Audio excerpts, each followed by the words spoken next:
Damai sejahtera Allah yang melampaui segala akal, itulah yang memelihara hatimu di dalam Kristus Yesus Tuhan kita.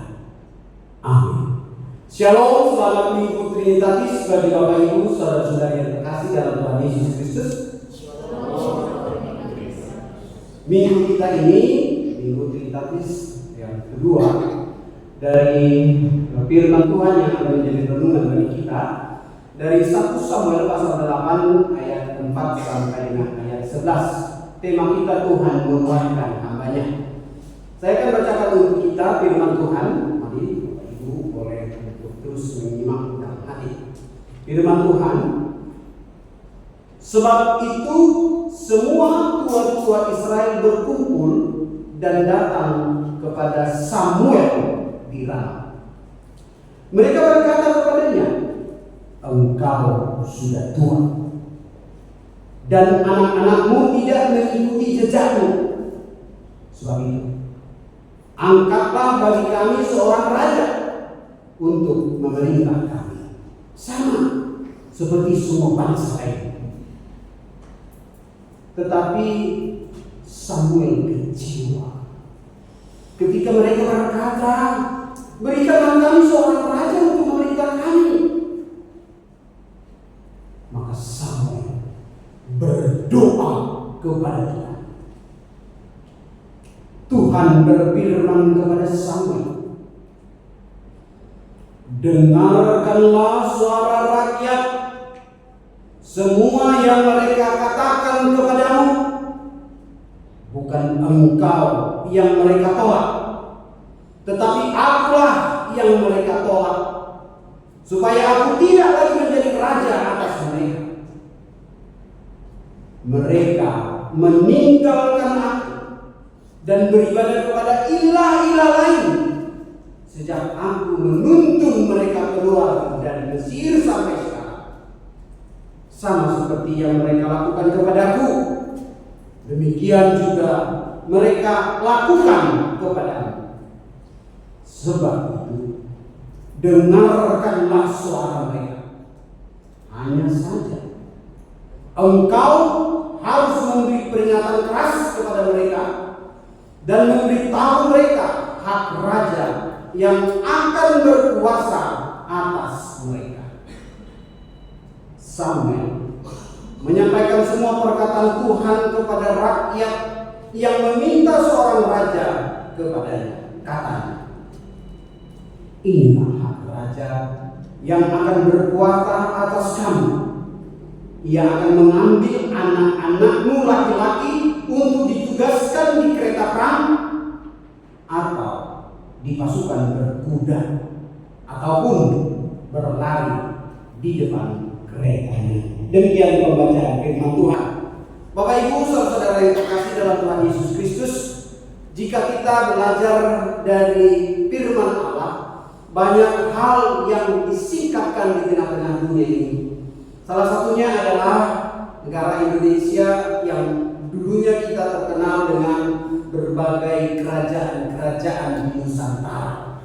Oleh karena itu, bagi kita adalah sangat mudah memahami bagaimana kehidupan suatu kerajaan, di mana raja yang berhak memimpin dan berkuasa terhadap rakyatnya sesuai dengan keinginan untuk mempertahankan kerajaan. Namun ada berbedanya dengan nas firman Tuhan yang kita renungkan saat ini, di mana umat Israel yang pada masa mereka keluar dari Mesir, yang memimpin mereka adalah Musa sebagai nabi Allah, lalu kemudian berlanjut kepada hakim-hakim. Satu hakim yang kita lihat di sini adalah Samuel, yang lahirnya karena buah doa seorang ibu yang namanya Hana. Tentu ini merupakan peristiwa besar pada masa itu, karena doa menjadi jawaban atas pergumulan keluarga. Namun setelah jawaban itu diterima, apakah keluarga itu setia tetap untuk melaksanakan janjinya kepada Tuhan? Tetap. Hana membawa Samuel yang masih kecil untuk tinggal di bait Allah bersama imam ini. Nah, lewat proses itulah akhirnya Samuel belajar untuk mendengar suara Tuhan dan mentaati suara Tuhan. Kita melihat bagaimana imam Eli dan binasanya tidak taat, lalu akhirnya Tuhan memilih Samuel yang melanjutkan kepemimpinan Israel. Namun yang menjadi pergumulan kita saat ini adalah, apakah seorang pemimpin yang dipilih oleh Tuhan akan selalu diterima oleh umat Tuhan? Apakah seorang pemimpin yang telah ditetapkan Tuhan dalam hidupnya sampai akhir hidupnya, dia rela untuk berkorban, dia rela untuk memberikan seluruh hidupnya, tetapi apakah selalu akan berjalan dengan mulus saja? Tidak. Nah, ini yang mau kita perlukan Bapak Ibu Saudara yang terkasih, khususnya untuk para pemuda di sini pemudi. Mari kita lihat bagaimana kita menghadapi sebuah penolakan. Karena saya lihat banyak sekali peristiwa-peristiwa yang kita lihat di media maupun juga mungkin di Google. Akibat dari penolakan, banyak yang putus asa, tidak mengambil sebuah sikap komitmen untuk terus bertahan dan berjuang. Apa itu penolakan? Penolakan itu tidak hanya menyakiti bagian fisik saja, tetapi sampai ke bagian terdalam, luka batin. Dan itu akan terus berbekas dan sulit untuk disembuhkan, kecuali ada kuasa spiritual yang bekerja, diizinkan di dalam dirinya. Kita lihat di sini ada seorang yang namanya Yefta. Yefta itu adalah seorang pahlawan yang gagah perkasa di Gilead bagi Israel. Tetapi ketika dia sudah mencoba untuk berjuang membela umat Tuhan, ternyata ada satu ketika di tengah-tengah keluarga ada penolakan bagi dirinya, dengan alasan bahwa mamanya Yefta, pahlawan, adalah dulunya seorang sultan. Lalu kemudian ketika terjadi penolakan itu, apa yang dia lakukan? Ini yang kita baca. Itu bisa kita baca dalam Hakim-Hakim 11. Apa yang dilakukan oleh Yefta ketika dia ditolak? Nanti saya unggah dengan sama. Ketika Yefta pada masa itu ditolak karena statusnya, namun umat Israel kemudian memanggil dia untuk membantu umat Israel berperang melawan Ammon. Lalu kemudian Yefta berkata, saya sudah saudara-saudara tolak, kenapa sekarang datang lagi untuk meminta bantuan? Lalu mereka berkata, tua-tua Gilead berkata, hanya engkau yang sanggup. Lalu katanya, jika aku diizinkan Tuhan yang adalah anak dari perempuan Sunda ini untuk menang atas Gilead Israel melawan Ammon, apa yang akan saudara lakukan? Lalu Yefta berkata, jika aku membawa kemenangan atas nama Tuhan, maka aku akan menjadi pemimpin atas kamu. Lalu Yefta diberi kemenangan oleh Tuhan untuk memimpin. Dan akhirnya dia boleh memimpin Israel. Namun bukan hanya sampai di situ. Setelah dia memimpin Israel, suatu ketika kemudian terjadi lagi gejolak, di mana Bani Efraim mulai memberontak dan berkata bahwa Yefta tidaklah harus menjadi pemimpin kami. Dan kemudian terjadi lagi gejolak, penolakan. Yefta hanya datang pada Tuhan dan berkata, Tuhan, jika aku masih Tuhan izinkan untuk terus menjadi pemimpin di tengah umatmu, berikan kami kemenangan. Dan akhirnya Yefta tetap dipakai Tuhan menjadi orang yang luar biasa sampai akhir hidupnya. Bapak Ibu Saudara yang terkasih, ini perlu saya sampaikan kepada para pemuda-pemudi di sini, remaja, bahwa apapun yang akan kita alami di tengah-tengah dunia ini adalah lebih banyak penolakan daripada penerimaan.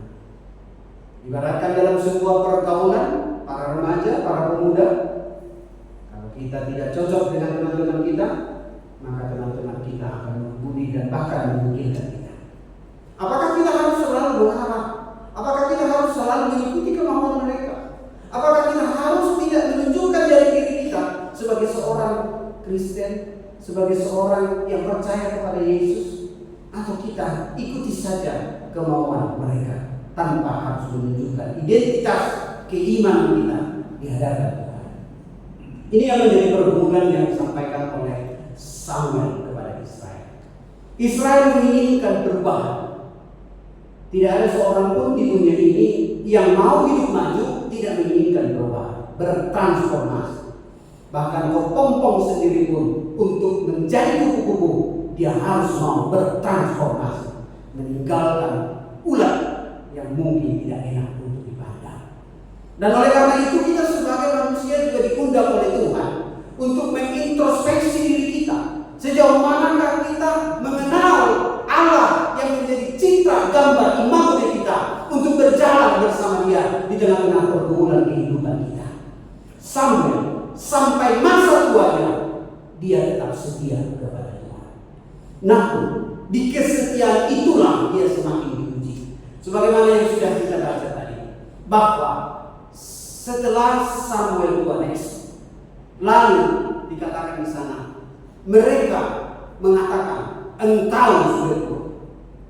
Banyak para pemimpin di negara-negara berkembang bahkan di negara-negara maju, setelah berumur tua, mereka malah semakin banyak dipakai Tuhan. Nelson Mandela itu setelah berulang kali di penjara, lalu kemudian dia keluar dari penjara dan terpilih menjadi presiden Afrika.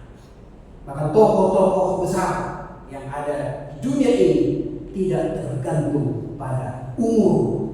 Namun Israel memandang umur, memandang fisik, tidak memandang spiritualitas.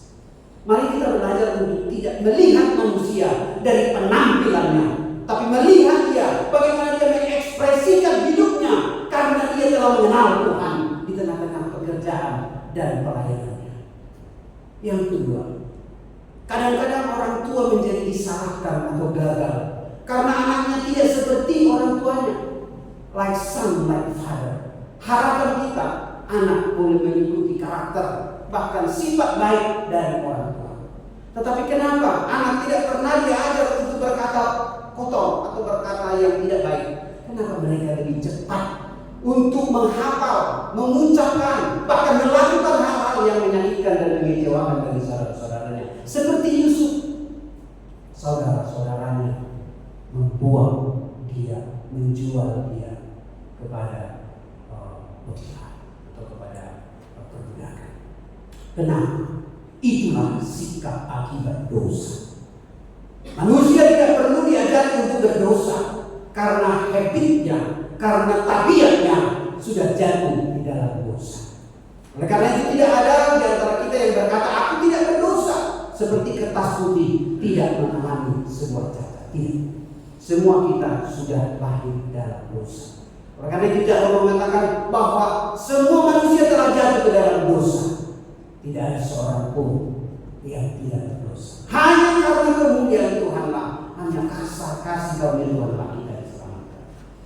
Lalu itulah menjadi alasan Israel untuk menuntut Samuel, anakmu ya Abia tidak seperti engkau. Engkau seorang yang taat dan setia kepada Tuhan, tapi anakmu tidak seperti engkau. Yoel dan Abia. Yang ketiga, hasrat dan keinginan Israel lebih tinggi daripada ketaatan dan pengenalan akan Tuhan. Kita akan banyak mengalami penolakan dan kekecewaan jika hasrat dan keinginan kita lebih tinggi menguasai masa depan, tujuan hidup kita daripada pengenalan akan siapa kita di hadapan Tuhan. Israel dan dua-dua menuntut Samuel untuk merubah kepemimpinan Allah atas mara bangsa mereka menjadi kepemimpinan manusia, seorang raja. Apakah Samuel senang dengan permintaan itu? Pasti. Dikatakan dalam firman Tuhan, Samuel kecewa. Berapa banyak dari anak-anak para pemuda-pemudi yang mengalami penolakan dan kekecewaan? Berapa banyak dari kita suami istri yang sering ditolak oleh suami atau istri ketika ada sesuatu yang sedang kita ajukan untuk kita kerjakan bersama? Jika itu menjadi sebuah patokan bagi kita untuk mengakhiri hidup di tengah-tengah keluarga, sia-sialah rumah tangga yang dibangun di dalam Tuhan. Tetapi Samuel tidak putus asa. Hendaknya ini menjadi pelajaran bagi kita ketika kita sedang ditolak. Dia datang pada Tuhan. Sebagai seorang hakim yang pasti sudah sering datang pada Tuhan. Tetapi ketika pergumulan berat, orang lain menolak kita, bahkan mungkin juga semua tidak setuju dengan apa yang sedang kita kerjakan, ingat, masih ada Tuhan.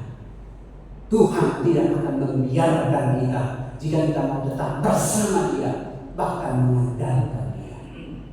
Untuk para pemuda-pemudi remaja semua, ingat, masih ada Tuhan. Sekalipun engkau ditolak cintamu, ingat, masih ada Tuhan. Sekalipun apa yang menjadi keinginanmu belum terpenuhi, tetap masih ada Tuhan.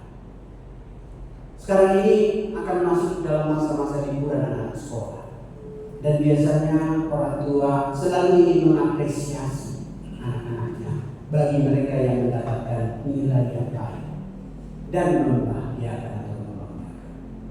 Kadang-kadang orang tua lebih cepat membuat janji daripada menepati janji.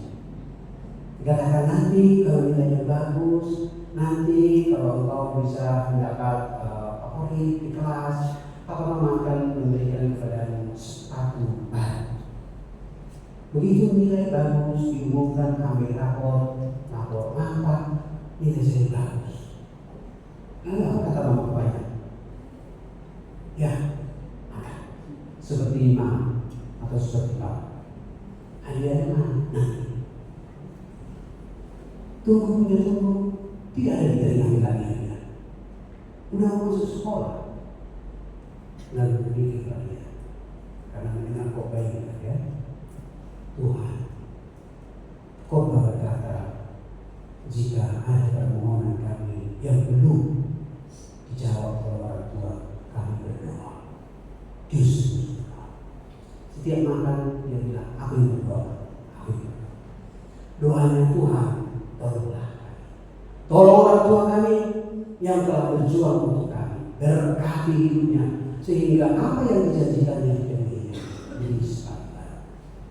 Amin. Orang tua ini kisah dipakai dua untuk menuntut kami.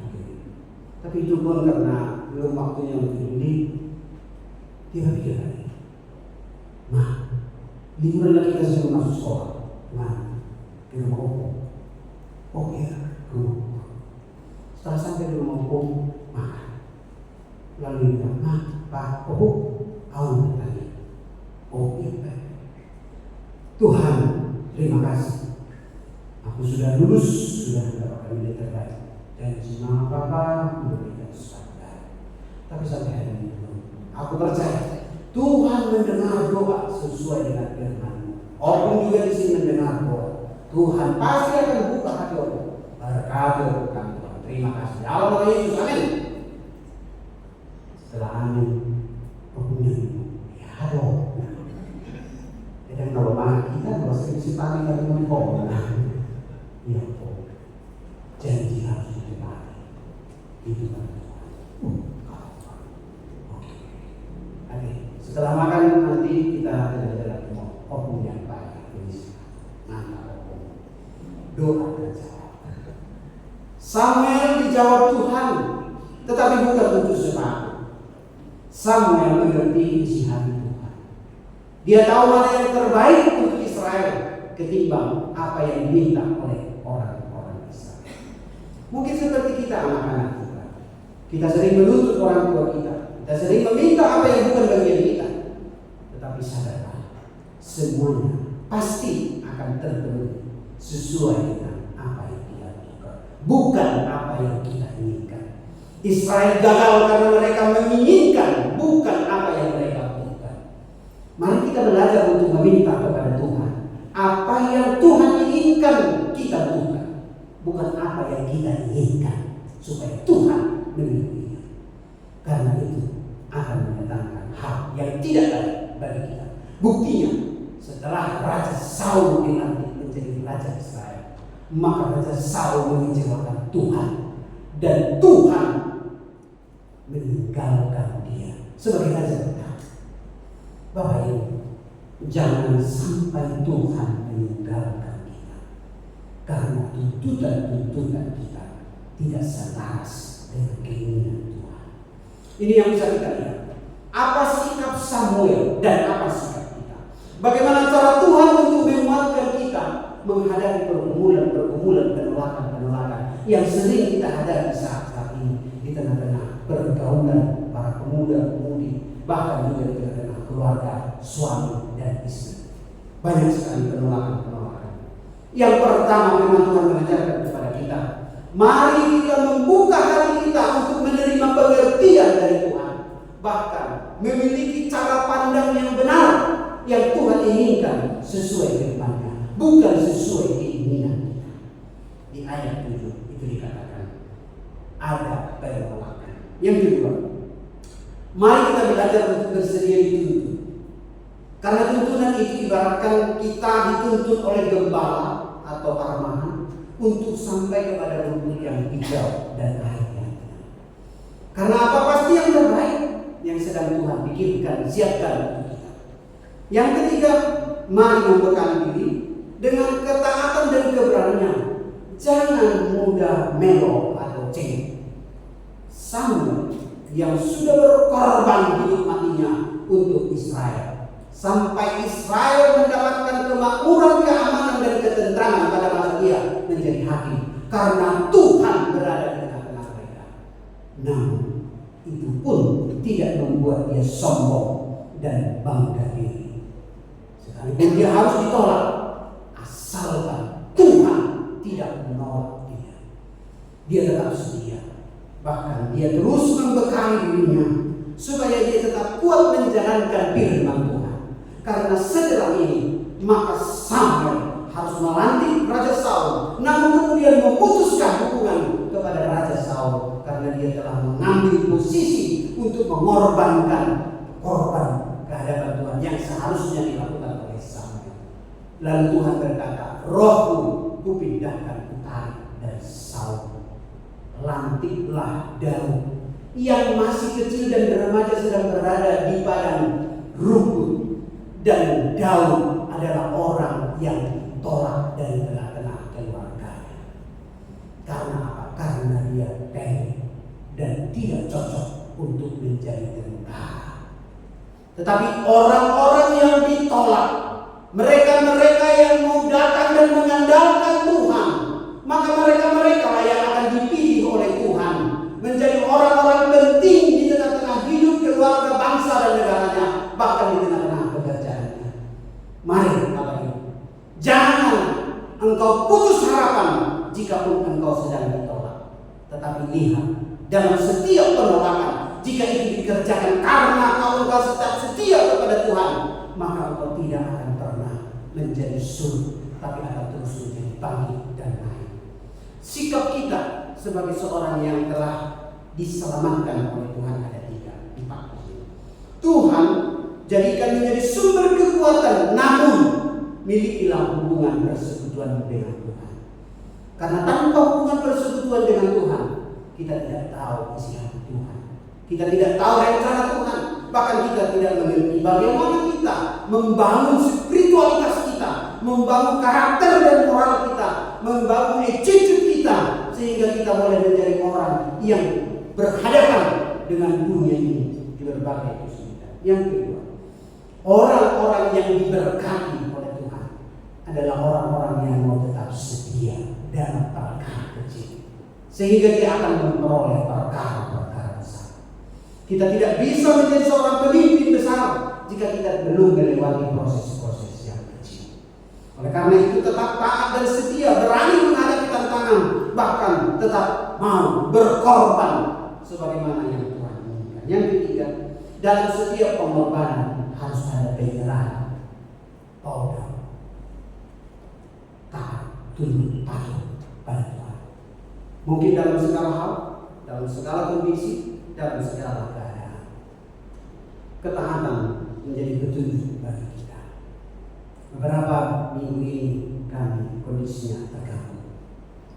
Tapi satu hal yang saya lihat secara pribadi bersama dengan pendeta, kami berdoa bahwa di tengah-tengah kesulitan itu pun, jika kita tetap mau bersama-sama bersandar mengandalkan, maka Tuhan akan memberikan pertolongan dan kemenangan. Ini menjadi catatan penting bagi kita. Sebagaimana tadi lagu yang disampaikan oleh song leader, kalau bisa dibantu nanti musiknya.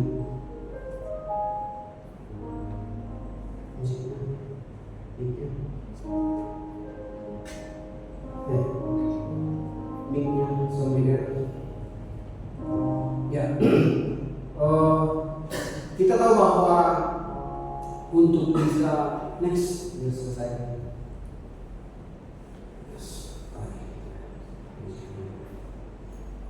Ya bisa?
Dan akhirnya dia berkata, aku benci dengan dunia, aku benci dengan orang tuaku, aku benci dengan Tuhan. Karena doa Bapa kami, ketika doa Bapa kami disebut, siapakah Bapa yang mengasihi diriku? Bapakku sendiri memperkosa aku. Dia sudah melihat dunia ini gelap dan dia mau mengakhiri hidupnya. Tetapi sebelum dia mengakhiri hidupnya, hanya satu yang dia katakan, jika aku masih berharga di hadapan-Mu ya Tuhan, datanglah. Lalu Tuhan datang dan merangkul dia dan mengubah hidupnya. Untuk itu yang mau saya katakan, apa yang tidak mungkin bagi kita, itu mungkin bagi Tuhan. Tuhan dapat mengubah yang gelap menjadi putih bersih. Tidak ada manusia yang terlalu besar dosanya di hadapan Tuhan, asalkan dia mau dan bersedia untuk membuka hatinya menerima kasih keselamatan di dalam darah Yesus. Dan hanya Yesus yang menjadi jawaban atas semua pergumulan, termasuk saya, termasuk kita saat ini. Kiranya Bapak Ibu dan anak-anak semua, saudara-saudara, diberkati Tuhan dan dimampukan untuk tetap setia, kuat karena Tuhan. Amin. Bapak di surga, kami bersyukur pada kesempatan ibadah ini. Kami boleh melihat penolakan demi penolakan terjadi di tengah-tengah dunia ini, bahkan menyakitkan hati kami, menyakitkan luka batin dalam diri kami. Kami tidak akan mampu untuk menyembuhkannya, Tuhan, yang sedang kami alami. Tapi kami percaya firman-Mu menjawab bagi kami. Ketika seorang yang ditolak datang kepada Tuhan di dalam doa dan permohonannya, maka Tuhanlah yang menjadi pembela atas dirinya jika dia melakukan yang benar di hadapan Tuhan. Tuhan berkata kepada Samuel, bukan engkau yang ditolak oleh Israel, tetapi akulah sebagai raja yang telah melepaskan mereka dari perbudakan Mesir sampai hari ini. Namun tetap setia bahwa pekerjaanmu belum berakhir. Biarlah kami Tuhan menyadari bahwa tugas dan tanggung jawab kami, baik sebagai seorang ibu maupun sebagai ayah dan anak-anak di tengah-tengah keluarga, kami punya tanggung jawab masing-masing. Bahkan jika kami sedang berada di sekolah, kuliah, bahkan di tengah-tengah pekerjaan, di tengah-tengah masyarakat, di tengah-tengah usaha bisnis kami, bahkan di tengah-tengah gereja, biarlah kami tahu apa yang menjadi tugas dan tanggung jawab kami di hadapan Tuhan. Bukan kami mencoba untuk mengatur Tuhan sesuai dengan keinginan kami. Mampukan kami belajar mengenal firman-Mu, mentaati isi hati-Mu, dan mau untuk dikoreksi oleh setiap firman yang kami dengar untuk memperbaharui diri kami. Jika kami datang dengan sukacita, biarlah sukacita kami semakin melimpah di hadapan Tuhan. Dan jika kami datang dengan beban dan pergumulan yang berat, kami mau Tuhan hiburkan kami, kuatkan kami, pulihkan kami, jamahkan Tuhan. Jika kami datang dengan sakit penyakit yang kami derita, Tuhan Yesus berkata, marilah kepadaku, hai kamu yang dimusuh dan berdoa. Bahkan oleh bilur-bilur-Mu, oleh darah Yesus Kristus berjanji, kami disembuhkan sesuai dengan iman kami. Biarlah kami pulang dengan kesehatan, kesembuhan, pemulihan dari Tuhan. Berkati seluruh jemaat yang mendengarkan firman-Mu. Apapun yang menjadi beban tantangan dan pergumulan kami di tengah-tengah keluarga, Engkaulah Tuhan yang menjadi solusi jawaban atas semuanya itu. Untuk gereja lebih, bahkan untuk bangsa dan negara kami saat ini. Kami serahkan Tuhan seluruh jemaat-Mu yang datang dengan permohonan-permohonan mereka. Dengarkanlah doa-doa mereka dan jawablah sesuai dengan kehendak-Mu, sesuai dengan iman mereka. Sebentar kami akan membawa ucapan syukur kami, biarlah Tuhan berkenan menerimanya. Di dalam nama Yesus Kristus kami berdoa. Amin.